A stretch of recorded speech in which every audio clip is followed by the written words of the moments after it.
Hello everybody, I'm recording this at about 1:11 in the morning, but I still want to get this video out because I feel like it's time that I kinda update you guys on what will be going on, hopefully.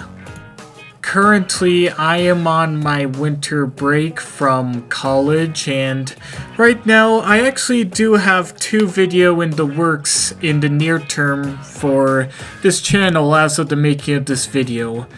One of them is a video talking about the Wall-E game that I have played as a kid and now I have on Steam after a bit of, well, purchasing some things after a Steam sale.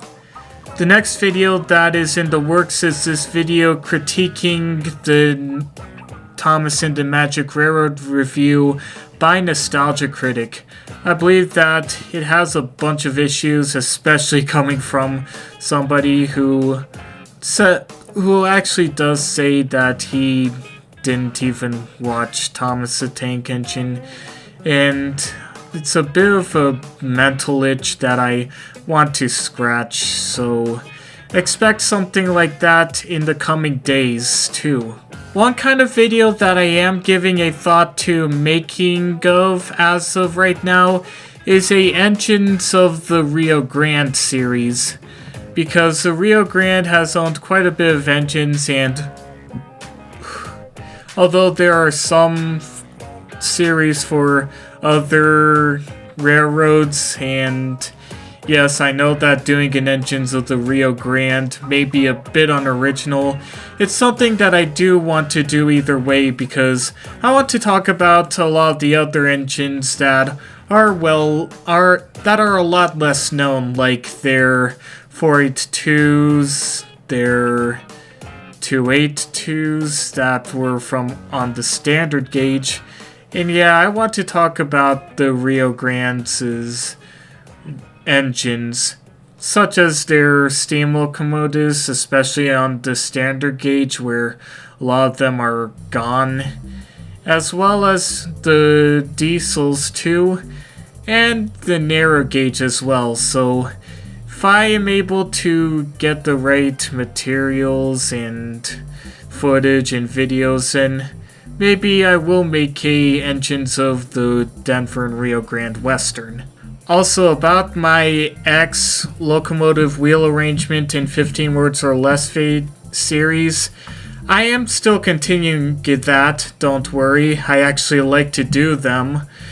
But I recognize that the 282s are going to be a bit hard, and considering how many railroads have owned 282s over the years, especially logging railroads, narrow gauge railroads, especially the Rio Grande, and I feel like I'm gonna need some audience input to give me some idea on like on what to say for which railroad that owned said 282.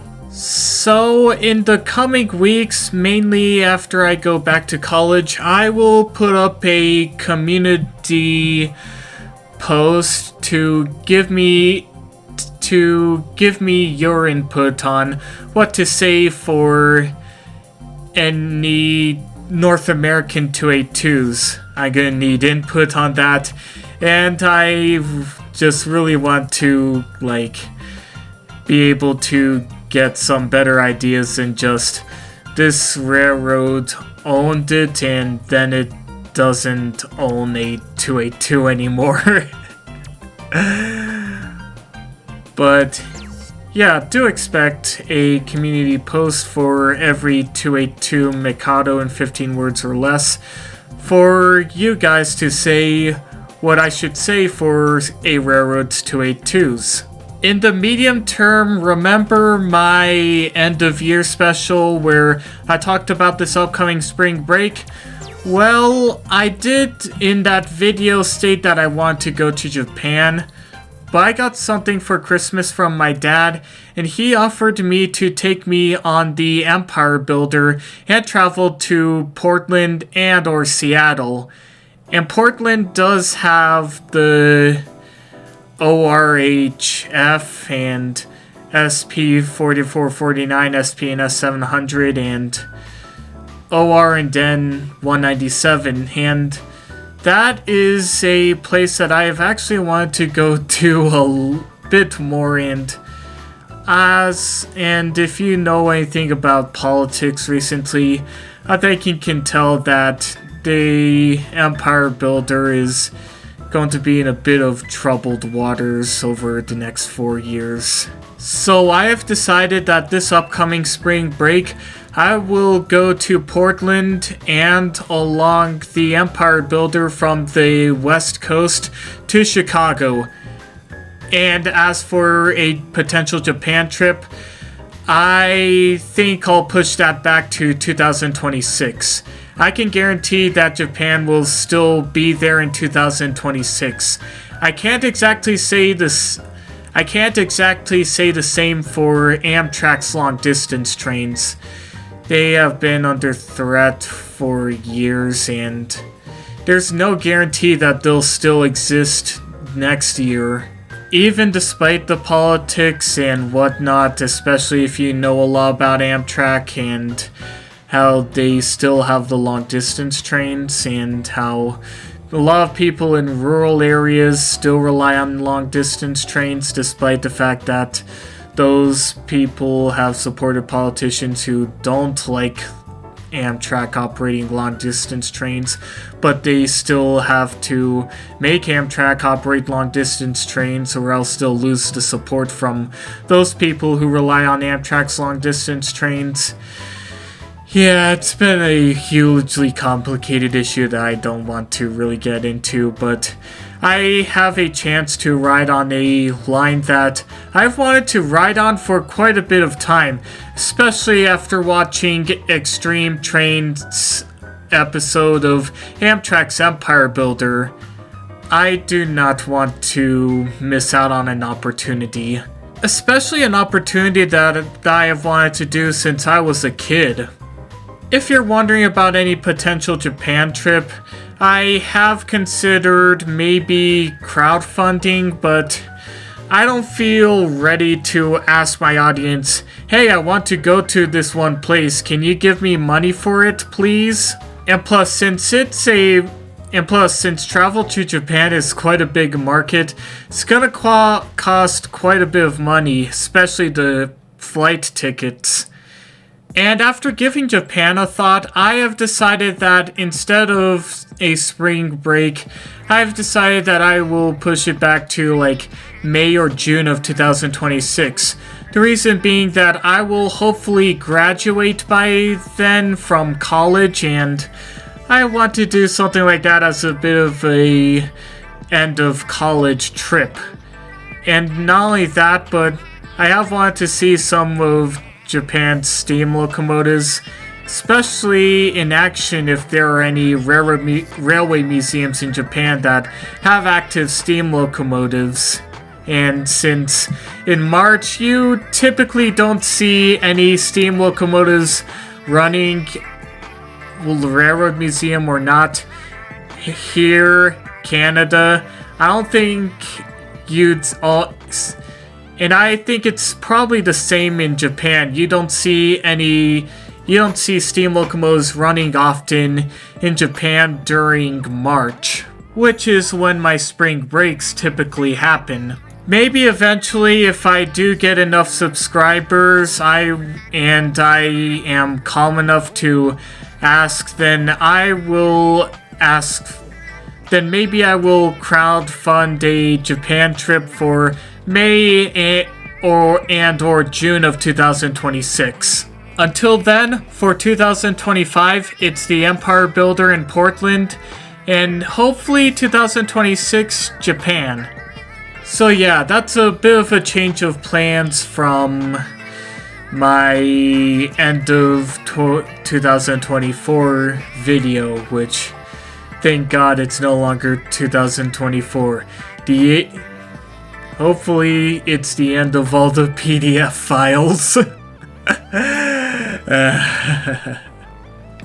As for an East Coast trip, I am still considering that, but I will need to talk to my parents about it, and I would also need to ask some of my family who actually do live on the East Coast if I can, like, visit any of their houses, especially my grandpa's, since two of my grandpas live on the East Coast currently, and I may need to ask them if, hey, can I, like, hang out in one of your houses so that I won't have to pay for a hotel? But yeah, an East Coast trip is still something I'm thinking about, and hopefully I will be able to do that when I finish my junior year of college, which will be this upcoming May. So hopefully somewhere around the May or June area, I will take a trip to the East Coast to see a railroad museum or two, and railfan some CSX trains, which is a railroad that I have known about but haven't really captured one of their trains of, let alone a locomotive, over the years. And since CSX's YN2 scheme is disappearing and CSX now has heritage units, I think I'm about to trigger at least 2 or 3 people with that statement. CSX is a railroad that I just want to visit and railfan. But yeah, that is something that I want to do, but until then, we'll have to wait and see. And don't worry, when I come back to Fort Collins, Train Captures Weekly will go on once again.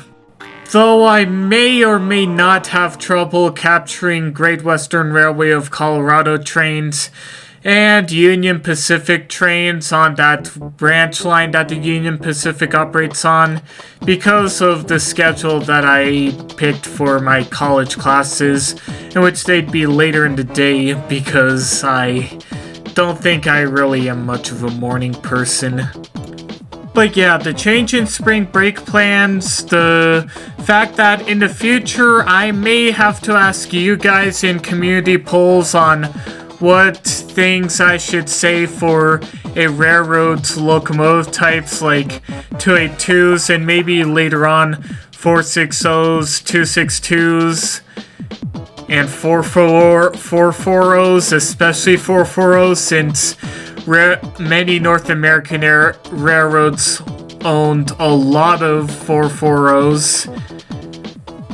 I will have to eventually ask some of you guys for recommendations on what to say for railroads locomotive types, as well as the fact that there have been changes in my spring break plans and all that.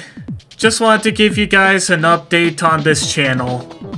Also, I recognize that a lot of people have been quitting YouTube, especially since 2024. We've seen a lot of big people quit YouTube.